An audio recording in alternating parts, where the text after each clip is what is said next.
Pričat ćemo danas. Ajme, što će iz ovog izaći? Pardon. Ja moram Ivani sve račune polagati.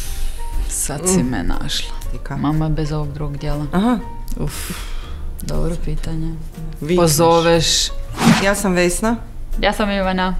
Mi stojimo iza brenda Meli Aromatika. Predstavljamo naš eko omekšivač i eko deterđent za rublje.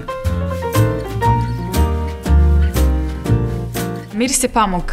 Znači, asocijacija je bila na nešto čisto, bijelo. Bakin vrt, gdje stoji ovako drveća i onda sušite veš na štriku. Pranje, peglanje, izbjegavanje, koliko god je to moguće. Pa ja sam jako osjetljiva na mirise. Ne volim jake mirise. I zato je tu smo malo različite. Da, zapravo. Ali zato je izašao, evo tu smo se složile.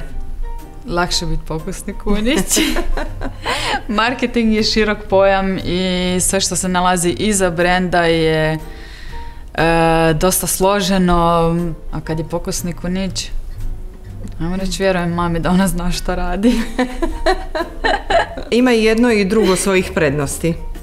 Rad na daljinu, ne moram sve polagati račune, jer ja moram i one sve račune polagati. Ne vidi sve, a kad je sa mnom onda sve vidi apsolutno sve što se dešava. Tako da možda čak malo bolje rad na daljinu. Ja ću onda rad na blizinu, zato što moram sve to kontrolirati što mama radi. Kad ste u istom prostoru, samo vikneš, pitaš, pozoveš. Vikneš. Mamo. Dobar dio našeg sna u vezi Meli Aromatike se ostvario kad smo dobili informaciju da smo upali u projekt Starte Hrvatska. To vidimo kao veliku prekretnicu i za karijere obje nas i za budućnost Meli kao brenda. Mislim da će nam Starte Hrvatska promijeniti život. Ne mislim, sigurna sam zapravo.